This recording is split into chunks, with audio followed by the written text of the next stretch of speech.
Hello, everyone. Good morning from wherever you're coming in from.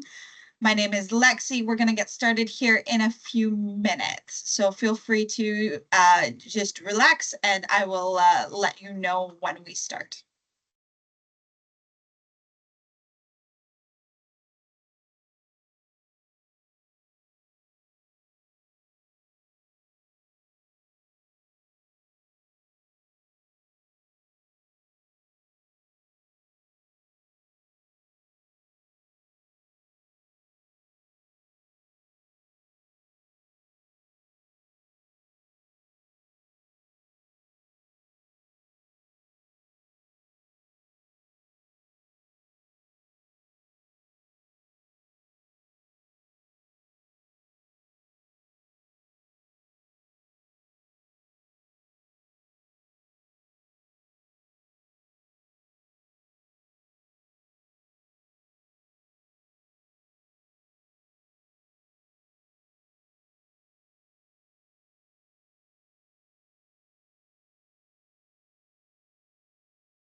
All right, it is 11:02, so just to be respectful for everybody's time, we're going to get started. Good morning, everyone from here in Winnipeg. My name is Lexi Graham, and I'm the Administrative Coordinator here at the Long-Term and Continuing Care Association of Manitoba. LitCam for short, because it's a long mouthful. On behalf of our team here, I'd like to thank you for joining us for today's session, how today's healthcare scheduling set the stage for AI. We have a wonderful partnership with LGI Healthcare Solutions. Just a little housekeeping before we dive in. There will be a Q&A session at the end of the presentations.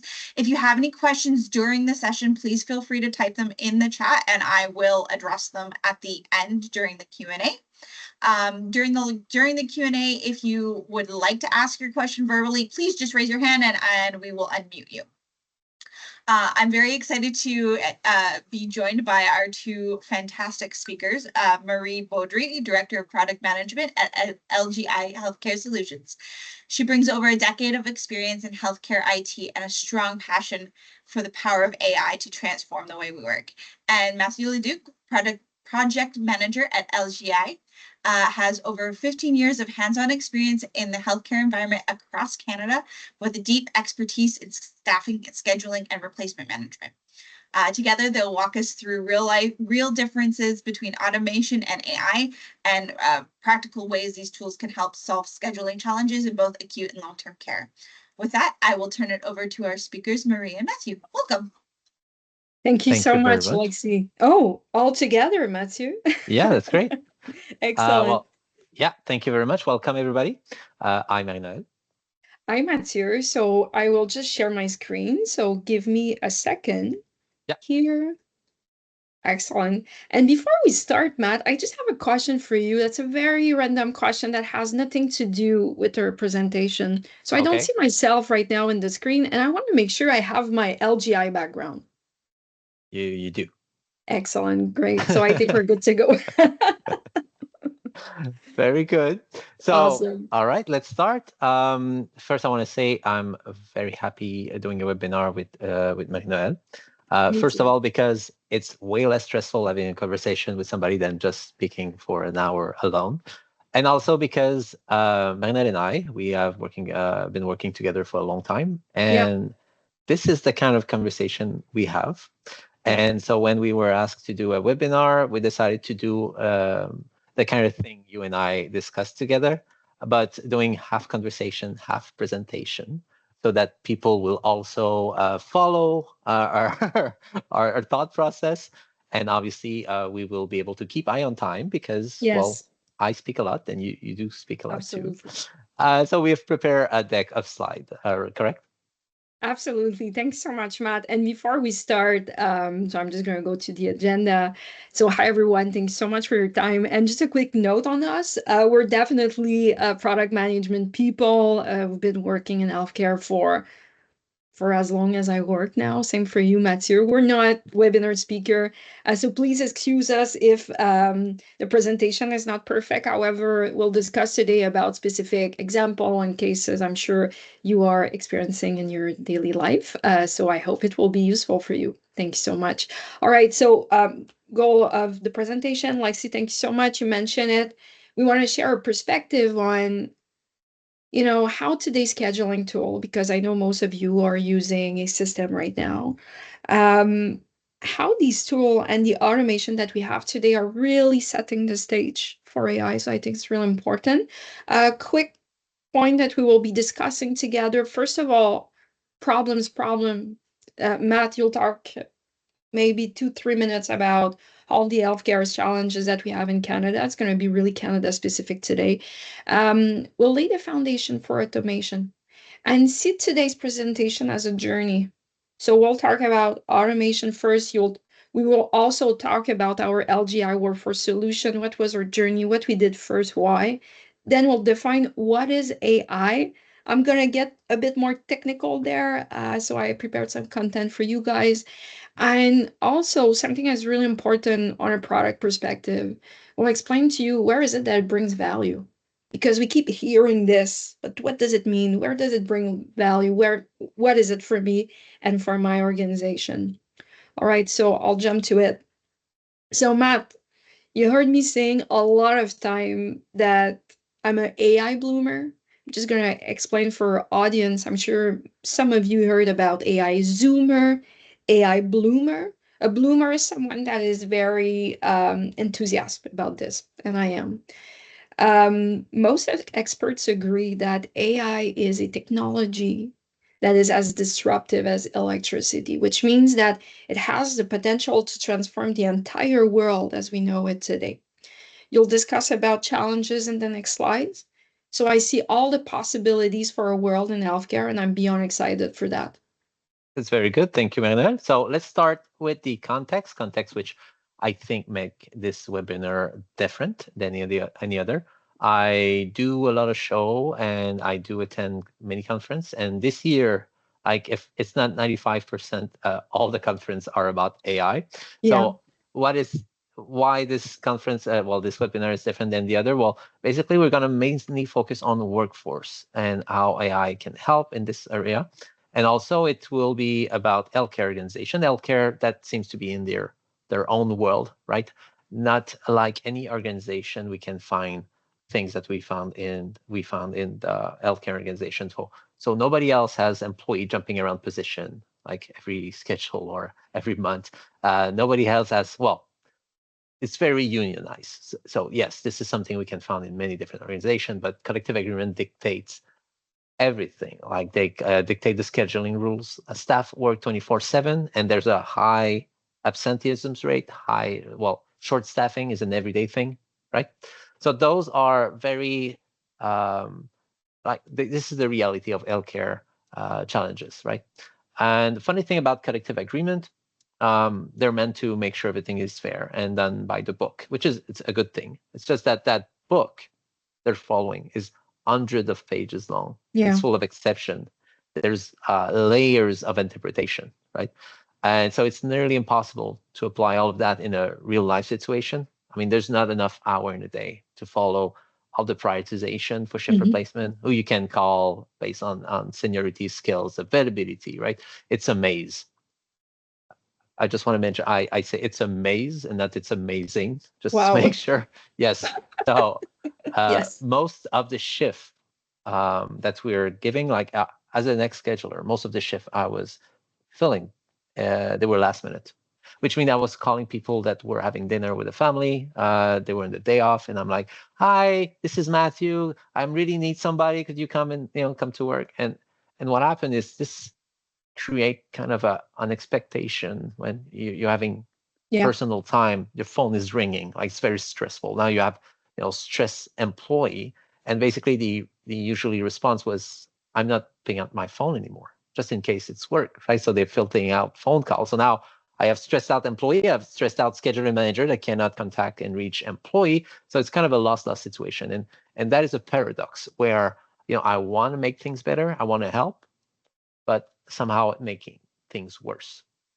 And so at the end of the day, it's not that it's impossible for healthcare organization to rise up to the challenges such as the constant decline of nurses, increase in vacant position, and overtime shift. In the context of the demand for long-term care is rising up to, I think, 60% by 2000. Oh, it's written there. By 2031.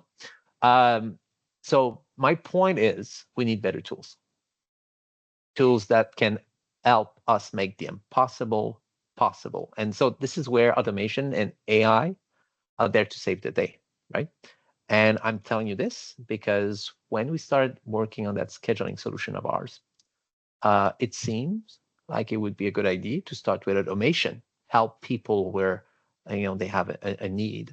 But that is not what we did. That is not what we did, and this introduced our first subject. And Matt, I just thought about a conversation you and we had more than 4 years ago where I wanted to automate everything. I was like, we automate this, we automate that. And I you pushed remember. back on me. Yeah, okay, great. This wasn't planned in the webinar, by the way. And with my product ad, you were like, no, it's not gonna work. You're gonna get tons of resistance. At the end of the day, the customer will receive grievances, will have problem processing pay. So today, in the next slide, team, what I want to discuss is really what was our product journey in all of this, from not wanting to do automation to do automation. Here's why. So we're just going to explain quickly. So I really like this slide because it really explains the way our technical infrastructure works. Okay. So when we go to market with a new product, so I'll take the example of our LGI scheduling modules. Time to value is super important for customer. On our side, we're really, something that we know is that budget in healthcare are really tight. We have very tight resources, project need to work, and when we implement, we need to make sure that there's no mistakes as well. Okay. On our side, we are really mindful of that. So we invested really the first 2 years of the creation of our scheduling module, really working on our collective agreement rules. See the rules, the collective agreement rules engine, as the engine that is pushing the entire system. So this slide, that's what we try to illustrate. And here's why. There's really no value in using a cold feature if it's not aligned with your collective agreement rules. I'm going to take the example, I'm looking at this slide of automated shift offer. It really only works if it has the ability really to create the correct list of employee, award a shift to the most eligible employee to contact. And really today, because we invested all this time building a very strong rules engine, we're able to add any features that will be useful for the customers. It's fully integrated. It is aligned with your rules, so you don't have to worry about grievances or mistakes. And this is a huge game changer for customer. I'm speaking about scheduler, but also for their manager. Okay, I have a couple of things to add to this. Oh, Somebody yeah. said. Okay, so first of all, everything you said is correct. And our scheduling solution, once we were able to identify all the different places where there were value of adding automation, Yeah. we found ourselves with, well, you have the list there, right? Which I think is great. And I'm just going to really quickly go over it. Automate shift offer, the one that if you don't know what it is about, is instead of manually taking a phone and calling your employee, right, one after the other, the system will generate a list, contact them through text messages, a mobile application, automated voice call, and then the employee is able to all at the same time provide an answer. But it's not a race. At the end of the expiry time or the time of response you provided, system will rearrange to the most eligible employee. So even though that is now not how it is mentioned in the collective agreement, it does follow the prioritization order, right? And so there's a lot of time to be saved there where, spending your day calling people, this is not where you can, like, there's better thing you can do with your time, For right? sure. Yes. Same thing for vacation planner. This is a yearly thing that everybody find very, very painful. If you have a machine that will manage all the requests and the quota, that would be so less stressful for the manager as well. Unplanned leave, which is a last minute sick call, or time and attendance where you don't need anymore to, take those signing sheet and manually enter them in the system, right?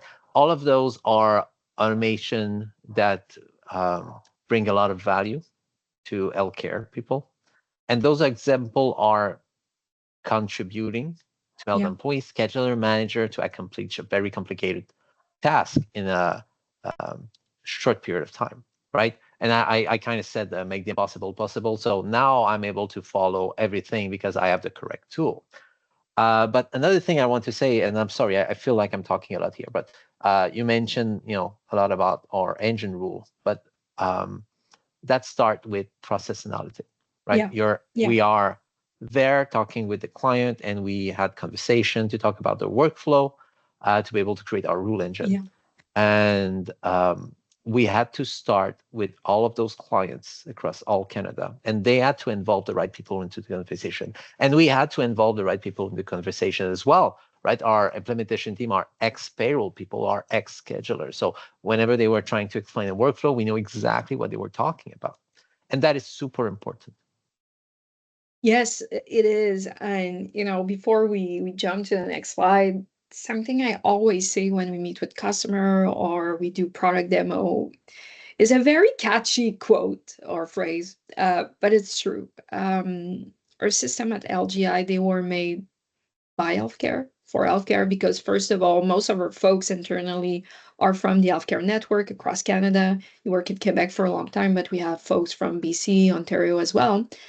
And you know, also we work with our customers. So every module that we created, and I'm just looking back, I feel we're telling the life of our product. I'm just looking at the features. All of these features, we built it in collaboration with one of the LTC, one of the hospitals in Canada. So yeah, that's really important for us. I'm just going to go to next slide.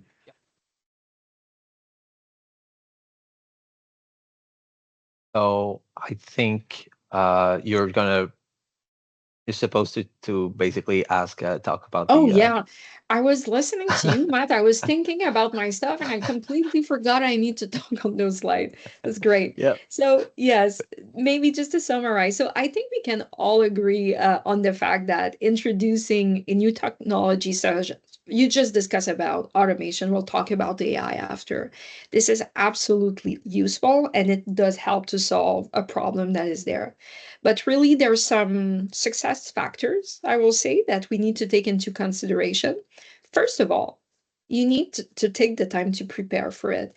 I know that most of the time an organization will have a need, it's really important, there's pressure from the executive, sometimes from the government also, to improve on some of the KPIs. But it's really important to do, just like in surgery, you do pre-surgery, that's the same for the project.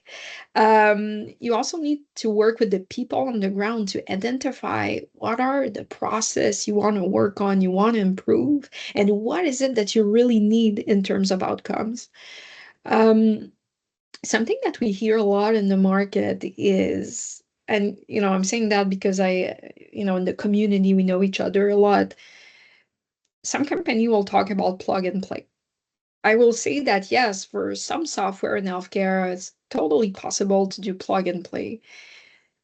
Scheduling workforce is different. From the moment it touches collective agreement rules in healthcare, many different unions, many different regulation, and it touch and affect payroll, it's not a plug and play. Okay, so you I would need, add many interpretation of the same rules as well. yes, one text that will be used in many different facilities but interpret differently. Absolutely. So something that's really important is to involve the right player in your team if you want to implement the new technology. And lastly, so I'm just going to go to my next slide, it should be easy enough to find out if it's worth the investment. So we just prepared um, the return on investment. So we have a calculator that we present to customer when we meet with them. So this example is specific to automated shift offer that you just discussed earlier.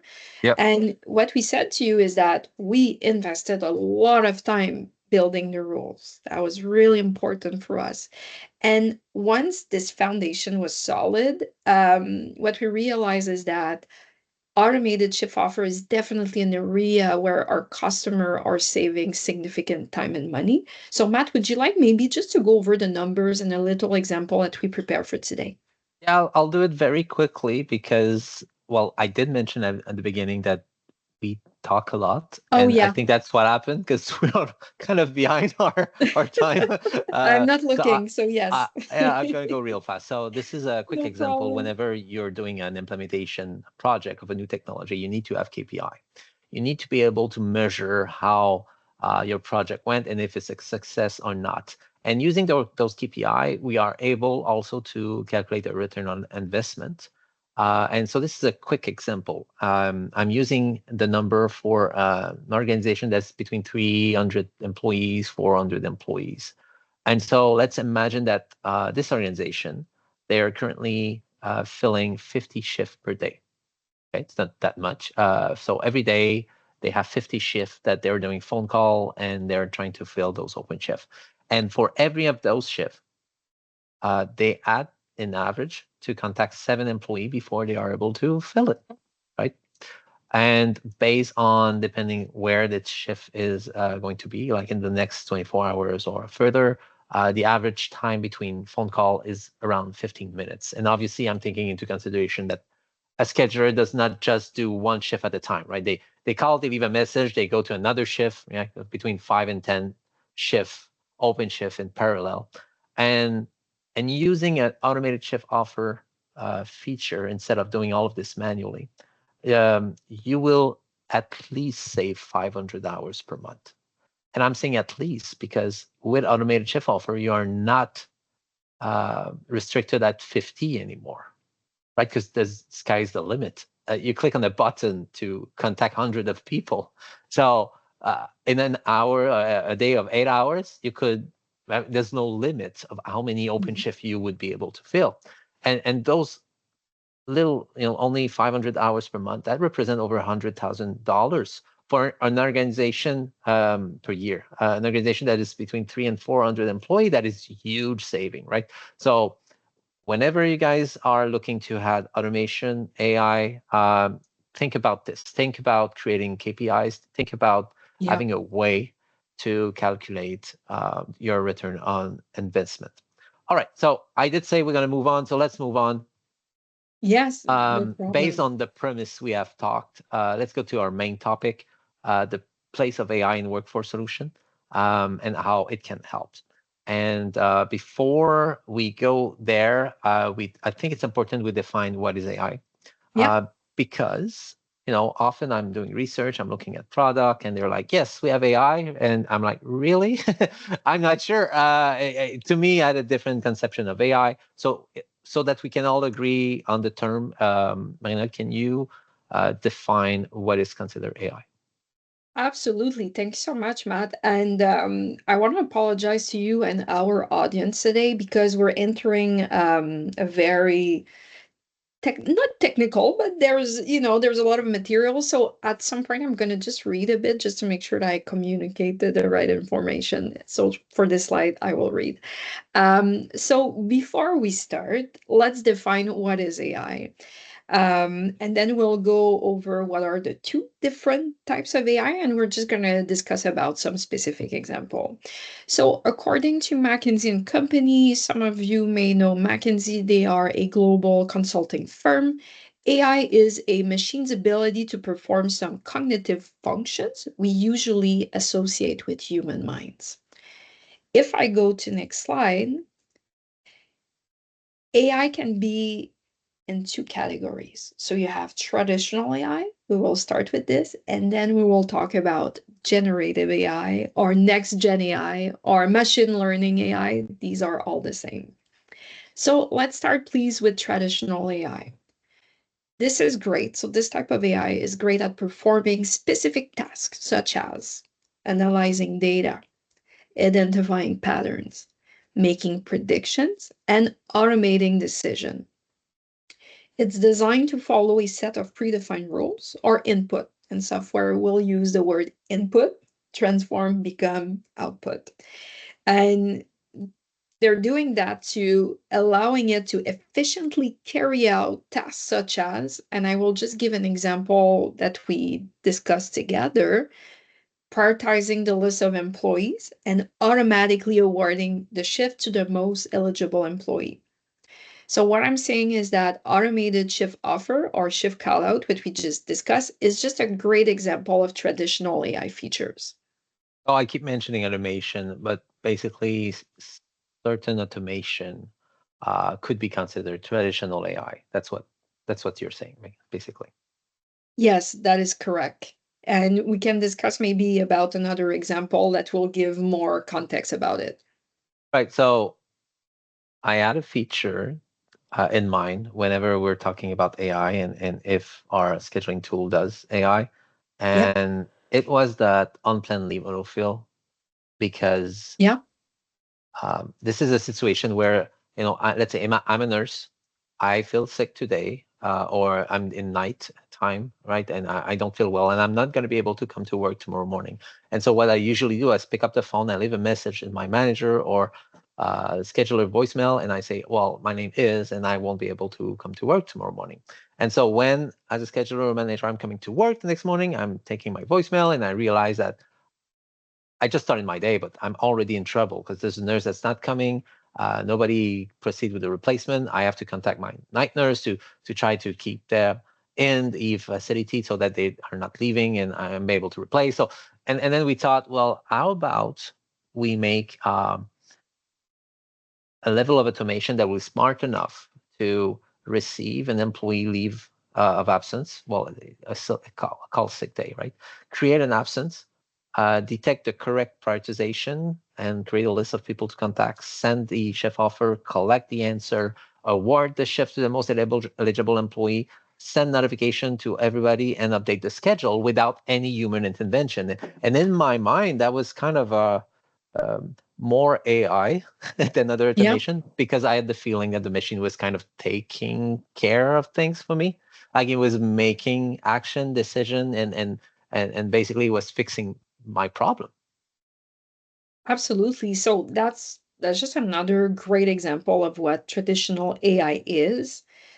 The concept is pretty simple, okay? It's an algorithm that is designed to follow a set of predefined inputs and carry out the entire task. So this is AI. And something that is really important with AI as well is that rather than asking, oh, I want AI, I want AI, I want to have um, a boost of productivity in my organization. I want to save money and time, right?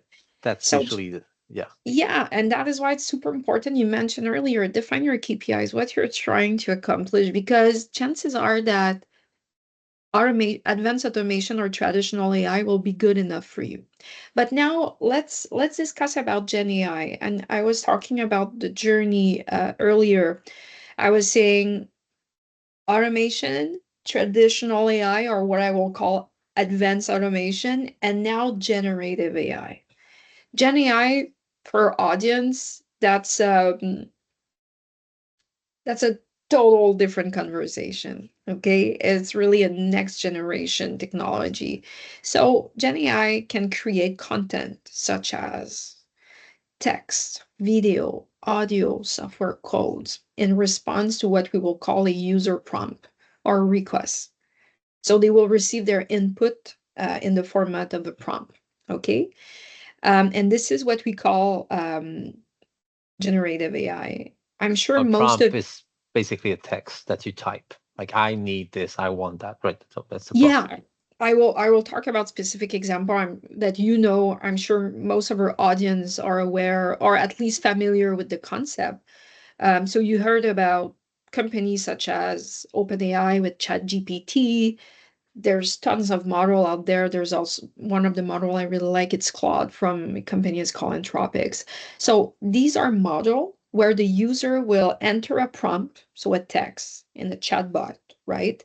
And can receive back a text back, images, video. Now that this is pretty advanced, and I think most of you heard about deep fakes and fake image on the internet. So depending on what you are looking, you can have stuff that are way more advanced than automation. Just one example. We did a webinar today. Of course, we did not use it, right? As you can see, because we're really, conversational. But I can say, hey, Claude or hey, Chat GPT, can you please draft a webinar on AI in the style of Mathieu Leduc? Because I've been working with you for a long time. I've been working with my model a long time, so he knows your style. So it's something they can create. So that's pretty advanced. Just to In make ter- sure, that's just an example. Like, you didn't really create a profile of myself into ChatGPT, right? I absolutely did not because Okay, for the great. question of personal information, as you know. But I could, but I didn't. Well, that's for another conversation, please. Okay, for our audience, sorry. We're not able to talk about specific use cases today because Matt and I were currently working on it, still confidential. However, something that's really important to know is that Gen AI really has the potential to disrupt scheduling as we know it today. There's tons of problem out there. We discussed about it earlier. And Gen AI has a great potential to solve it. And it's something that we will be talking over the next month. So stay tuned. But something, I'm trying not to speak too fast here, something I'd like to highlight for our audience is pricing, because it's something we are exploring together, Matt. Um, Traditional AI, it has a good ROI. Matt showed you with the calculator that we build around automated shift offer. It's pretty straightforward because these features, they are part of your annual SaaS subscription, which means that annually you pay a price per employee for your solution and you receive the features. GenAI is a different model. The cost scales with usage, which means that the more you are using it, the more it's expensive. So that's a very important factor to take into consideration when shopping for AI solution. And it's definitely something that on the LGI side, we are looking at to make sure that we can keep a very interesting healthcare aligned price for a customer. Yeah, I think that's why I was saying before, people are looking into Gen AI to save time and money, but it's something we need to take into consideration Yeah. because that's not the usual way we perceive the cost or the price of technology. So yeah, it's something very important to take into consideration. So Yes. before we go to our next slide, I have a question for you, Sure. which you Let's already see. know because we we prepare Of before. course. Um, Sometimes I'm looking at solutions and I'm having a hard time seeing the value on specific AI feature. And I'm just going to explain myself to everybody here.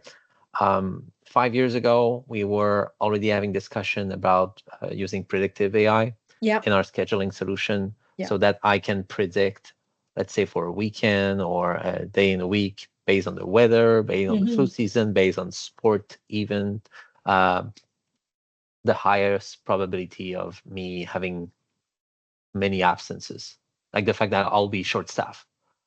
And I remember my first reaction to that was like, well, pretty sure every day I'm short staffed. Yeah. And so it's going to tell me that I'm more short staffed. It feels like it's missing something. I don't see the value, or I'm not really interested in paying for a feature that will not solve my issue. Like we Yeah. are having that conversation with that autofill for last minute sick day. I see the value there. It's helping me. Is resolving my issue. And I'm not saying predictive tools are not good. I can think of situations where they are. I'm just saying that sometimes it does feel like we're creating AI feature, but I don't get the value that I'm looking for. Yes, absolutely. So this is another point we will cover. I just want to say that predictive scheduling, it can be great, but only and only if it leads to action. Okay, so that's really important because if you receive more information in your day that doesn't provide a call to action, well, it's just more noise in your day. To make real impact, AI needs to be built into everyday tools such as your workforce system or your scheduling module. And it should suggest to the user what to do next, not just show a risk like a light flashing, help, help, help. This is not helpful. This is actually just increasing the level of anxiety to your team and to yourself. So it should lead to action. Some of the example I'm thinking here can help trigger a shift alert. It can recommend a replacement to the scheduler, or it can also notify the right person to take action in case of an escalation. This means AI for real decision and not just for data for more information. And that that includes really involving the people who use it, understanding their challenges, and also making sure that every insight that AI will be providing can lead to something that is useful.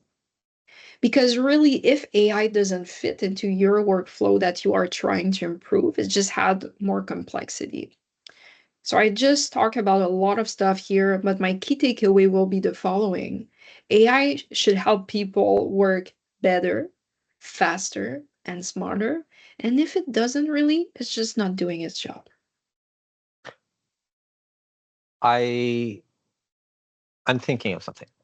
Let's basically what we're talking about today is we're defining what's AI. We explain our approach, and it's all kind of a product based conversation, right? Yeah. And so that people can understand, right? When it's time to decide um, where we're going to do features about using Gen AI Yeah. or traditional AI, it doesn't matter. But usually we're talking today about Gen AI, right? So when we're looking at latest initiative for pretty much everybody out there about introducing AI into workforce management, there is a pattern that can be observed. There's a Yeah. reason you and we focus on specific area of the solution to Yeah. introduce AI and not others, and that's what I call usually the sweet spot, the the uh, the place where AI will bring the most value. I think it would be very interesting if you can Yeah, explain to people how does it work. absolutely. So I'm just gonna go to next slide. So from a product point of view, we as a team, we like to use a model that was developed by Stanford University for prioritizing AI functionalities. The model you are seeing it right now, it's called the AI Opportunity Map, and it's used to identify what decision and processes can AI help the user, so you and the audience, with. Okay. Um, you know, as a product director, and every time we start a new features, a new project with the team, the question I'm always asking you, Matt, is where is it that we can bring the most value to our customers? In the case of AI, there's really two factors to take into consideration. I'm just going to go a bit slowly here because I really want to explain both axes. So, first of all, you see the volume of data AI needs to compute. Let me just give an example before I go to the risk level. Okay. We just mentioned that the strength of AI is to take a lot of information, summarize it, provide a recommendation, act on it. So in our example, I will explain after, we're just going to focus on the top of the quadrant because if you look at simple selection as an example, the example I gave is a dictation system for a physician. Physician are writing patient notes, so they record themselves.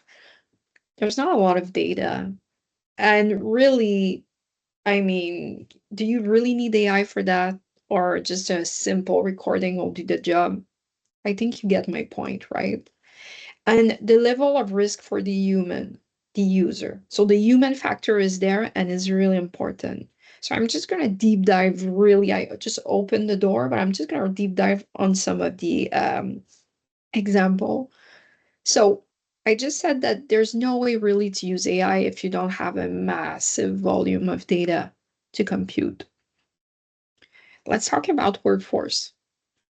The entire presentation we discuss about all the rules and also, the different regulation and the volume of employee and their preference and their availability. There is a lot of data to compute for just one replacement. So for workforce management, it's just the perfect place to start. And then if we go to the risk level, let's talk about Paramount Plan because I said I will, focus on the top quadrant. I like to use the example of a open heart surgery. It can be any surgery, really. I think we can argue together that it's really workforce solutions are really important because they're actually staffing the surgery room, and you need to have the nurses and all the staff to perform the surgery. Yes, of course. But what I'm seeing there is that AI for actions or tasks like open-hearted surgery, the willingness for the user to adopt it will take more time.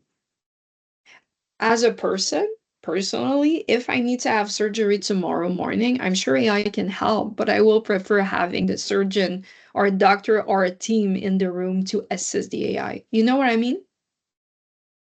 Yeah. Do you mind repeating or try to reformulate everything you just did? So where is the sweet spot? Yeah, absolutely. So I'm just going to go on next slide. Yeah. So the sweet spot, it's definitely what we will be calling informed interest. So high volume of data and low risk for the user. Why? Because, hey, we have problems there. We're looking for a solution. There's a lot of data to compute. Hey, why not use AI? Wait. What's the risk for the user? Well, of course, if it has mistake, it has impact, but that's not a life or death situation. I don't know if it's more clear. Okay. So basically, what you just said is there's no point of using AI if there's not a high volume of information Yeah, to take care, right? Because you could technically do it yourself or using other tools if the level of information is kind of low. So we're looking at the top level of this graph. And basically, you're saying that the higher the risk in case of a bad decision taking that AI would take, um, in people's perception, right? The harder it would be to implement this new technology in your organization. So I have a great example. I think it's not AI. It's the thing that I think everybody is aware of that, right? So to talk about the level of risk, 50 years ago, every plane, most of them, have autopilot. Yeah. Right? Everybody's familiar with that. You can go into a plane, and I mean the pilot don't really need to do anything. I can press a button and the plane will fly itself without any issue. Still, I don't think I know anybody that will get into a plane where there's no pilot, because in case of a problem, there's nobody else. So I think that's the point. People will have a harder time going to technology that, where there's a higher risk if they're in case of a problem, in case of an issue. Absolutely. And maybe one last healthcare example on that. What we're saying is that it will not happen. It's just that it will take a longer time for adoption. Let's take the example of robot in the surgery room. They've been there for a long time in orthopedics, right? But they're there to help the surgeon. They're not making the entire surgery. Right. Some of them can, but if you look at the regulation in Canada, for example, it's always a collaboration between a human and a machine. So I see it more that way. In comparison of workforce, where we discuss about great features that we have today, like the automated shift offer or the unplanned leave, for example, where the machine can take over and perform the entire task by itself. So the sweet spot, basically what you're saying is workforce solution are the sweet spot. Yeah. Because in workforce solution, there is a lot of data to analyze, right? And it's very complicated. And this is where we can make people save time and be better and move faster. And at the same level, there is a risk if you made a mistake. But I mean, right now, there's a mistake every day because human mistake, right? And I mean, it's not the end of the world. It's a grievance, it's this and that. So the machine will help and fix most of the issue. And if for some reason it makes a mistake, well, it's not the end of the world, right? So the level of adoption you're basically saying is going to be easier to do. So workforce and AI, they go together perfectly. That's absolutely, I think, your point. Right. Just like you and I, Matt. Oh yeah, that's great. So, I did mention that at the beginning, but I think it's June 1st. You went at the beginning of this month. I did. I went to ELT 2025. I was in Toronto, and as I mentioned in the beginning of this conversation, I watched a couple of conference there, and most, if not all of them, are about AI. It was very clinical, to be fair, not about workforce. Very clinical. But at one point, there was a question round, and there was that lady at the front that I don't remember her name. I'm so sorry. And she answers, she gave an answer to the question, and she said something. It stuck into my mind. And I don't think it was supposed to be a quote or anything, but I mean, I left with this in my mind. That is the thing that I remember the most of ELT. She said, and I don't even remember the question. She said, "How about we let technologies do what they do best, and we let the people do what they do best?" And to me, it was like, of course, right? Because people who work in healthcare are like teachers, right? It's a calling. Right? You don't go teach kids that they're making a lot of noise and are very troublesome because this is what you're called to do in life. You work in healthcare, this is a calling. Like, you are a people person and you want to take care of others. So how about everything that you do in your day-to-day, work day that doesn't bring any value to a human by interacting with them? How about we let the machine take care of that? Yeah. How about we find solution and we put value for the machine, and we focus the time of our staff focusing on what's important, which is patient, right? Yeah. And I'm saying that even though we're working in workforce solution, even as a scheduler, the fact that you're taking the time to understand your employee situation and take into consideration every bit of their personal life, um, and be able to answer what they are looking for, you make their life less stressful. They coming to work. They don't have to be worried about, am I getting that leave request that I ask, or is it really complicated finding somebody to swap shift with me, or anything like that. So the level of stress goes down, and they're able to focus on people. And I mean, that's why, like, this thing, I thought, well, yes, absolutely. How about we, and I'm saying we, I mean, healthcare organization, we use those new possibility, those automation, those AI feature, and put focus on where there's real value for us, people. Absolutely. I love what you just said, Matt. And before we go to key takeaways, you know, a quote, I will quote There's someone a that lot of is, quote today. Yeah. yeah, Sorry. wow, that's so inspirational. Yeah, thank you. No, I will quote someone I really like. His name is Reid Hoffman. He's the founder of LinkedIn.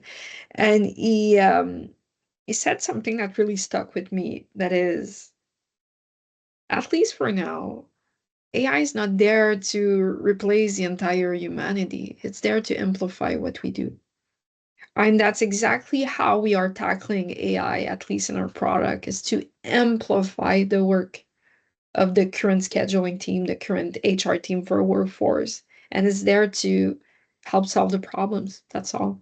So thank you so much. So we discussed a lot. Let's go to key takeaways, just maybe to Yeah, summarize yeah, what yeah. we just discussed today. Awesome. Thank I you. remember I saw a movie with Will Smith when I was a kid. Which Seven one? Pound, right? Yes. Yeah, remember this one? Like the guy had an accident and he wanted to give his eyes. Anyway, he was doing a webinar or some sort, and he says, well, every time you're doing a pitch, it's important to start by saying what you're going to talk about, then talk about it, then go back and say what you have talked about. So let's do it, right? Absolutely. So what we Wow. have talked about Great. today, well, we started Yeah. by saying healthcare is complicated, right? It's complex. I don't have to tell you this, you know. But before implementing a new technology, it is critical that you analyze your workflow and you are including the right stakeholder. We discussed about how we build a rule engine, and that started with analyzing the workflow, and and that was the foundation of everything else, right? When you're looking into AI solution, make sure you have defined KPIs that will help you measure if the project was a success or not, and being able to calculate a return on investment with ease. And we also talked about the fact that AI only bring values if it leads to action. Very important. Don't just jump into a feature because it's AI and it's cool. You're there to save time and money and help your employee. Does it do that? Does it save you time? Does it save you money? Does it help your Yeah. employee? Yeah. We address traditional AI, which already power many tools today. And I think you told me the anecdote where you're using a software, and lately, every time it's loading, they added, like, what? How do you call this? Like AI engine Like running? AI in motion, AI in action, AI Yeah, processing, something like this. that Yes. wasn't there before, but now because No. it's such a buzzword, like we can Yeah. see like AI start appearing everywhere. Traditional AI, right? This is a form of automation. For Gen AI, there's a cost, there's a price that you need to take into consideration. Not the same as traditional AI, right?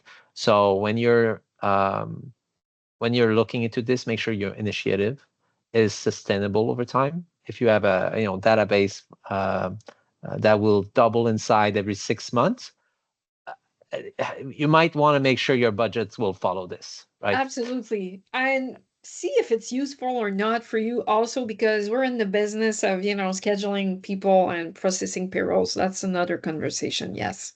Absolutely. And finally, before diving into generative AI, start with any workflow that is in the top left section called Inform Interest, where there's a high volume of information and there's a very low risk, so that your project will be successful and they will, you won't get too much pushback from your employee and organization.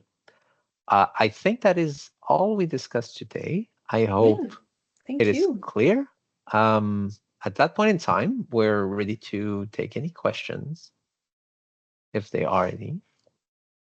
Thank you very much, Matthew and Marie. I'm just going to allow cameras and mics for anyone who wants to ask questions. I have a few questions that have come up in the chat, so I will address those.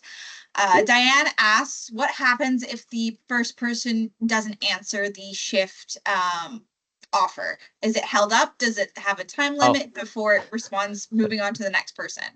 Okay, it's a question about automated shift call out. I'll take this one, Maynard, if it's okay. Yes, so please. It really depends on your workflow. So the scheduling solution has the way to configure behavior based on your own personal organization rules. So if you're thinking, well, I'm giving everybody an hour to provide me with an answer, and the most eligible employee did not answer in that hour, well, basically the next employee will be prioritized because they, once again, are contact all at the same time. If they do bid and they're the most eligible employee, they will be awarded the shift, obviously. The way the system will order, it's fully configurable. Like you're looking for availability, regular time first, own unit, people who already own the position, the same unit as the open shift you're trying to fill. Sorry if I talk very fast. This is something you can all configure. We haven't come across any collective agreement in Canada that we don't have the answer for. So yes, it's a very different way of seeing things. And I understand by your question that you are not using that right now because you're still looking at it as I have to call this person first and then that person second and that person third. Well, in auto call out, we just call everybody, give everybody the same number of time to provide an answer. Like if it's 2 hours, 5 hours, doesn't matter. At the end of that time, every answer that you got will be reprioritized based on your prioritization order that you have to follow in your collective agreement rules. Great. Osman asks, how do you measure return on investment on AI projects? So it's do you want to go or do you want me to go, Maynard? No, but well, go ahead. No, okay. I will go. No. Okay. Should we? Okay, no, go ahead and I'll check if I see the same. So depending of the initiative you're going to use for generative AI, KPIs that you need to look at are based on your workflow and the people you involve. So what are the things that people are looking at to determine if it's a good day or a bad day, for example, right? And based on those KPI that you can, highlight, you will now be able to calculate, well, I was able to do this number of work and that amount of hour per day. Now with Gen AI, I'm able to do that. And that means that you're able to focus on other tasks with your current employee, things that you had difficulty to do before because you didn't have the correct resources. Now you do. Anything you wanted to add, Amanda?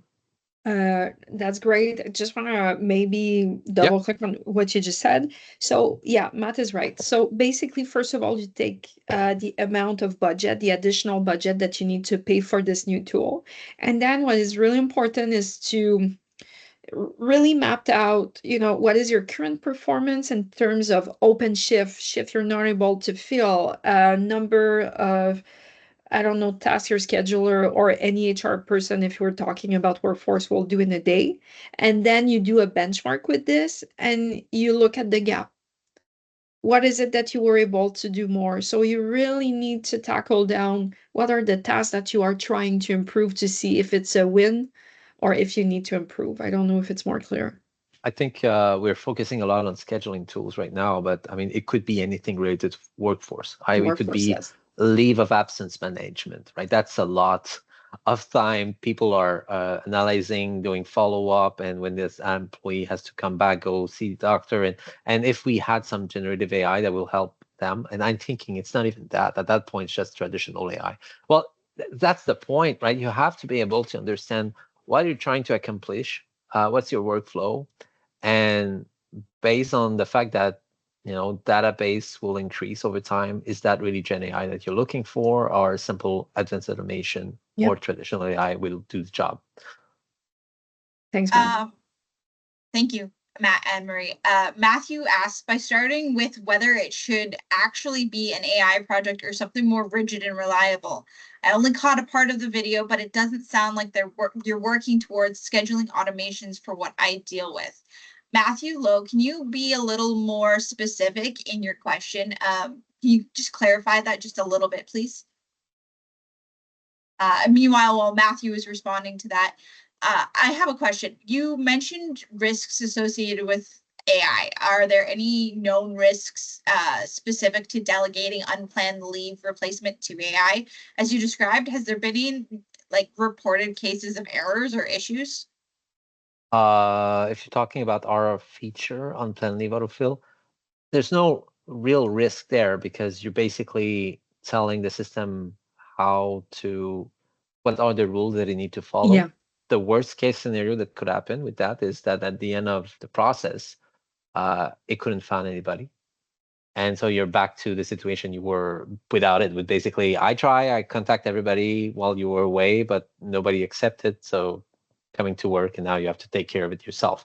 But that's the only level of risk you can see, right? There's no personal information. There's no risk of the system trying to do things that was not meant to. So no, I don't see any risk in this. Starting from scratch, how long does it usually take to roll out an automation shift after tool like you described at the beginning of the webinar? If you're starting, oh, sorry, Amanda, I'll take it if it's okay.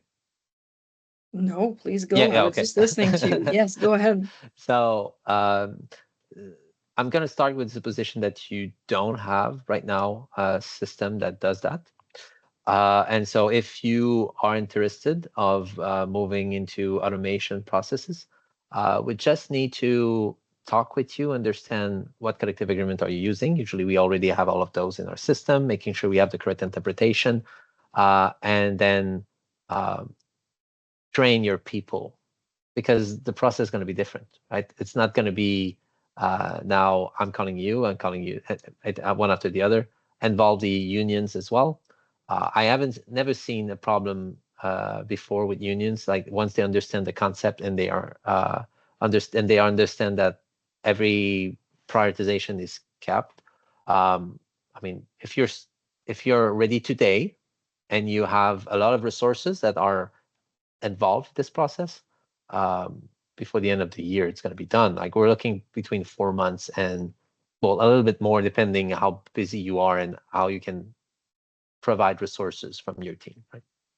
Wonderful. It is that time, so I just want to say thank you to Matthew and Marie for your wonderful information. If anyone has any questions, please feel free to reach out to LitCam or LGI Solutions. Your contact information will be shared with the LGI team. They will be reaching out. Any other questions can be directed to John Refletos. His contact information is on the screen currently. A recording of the webinar will also be sent out later. Thank you guys very, very much, and I hope you have a great rest of your day. Thank you. Thanks, Lixie. Thank you very Thanks, Maynard. Thank you. Thank you. Bye-bye. Bye. Goodbye, everyone.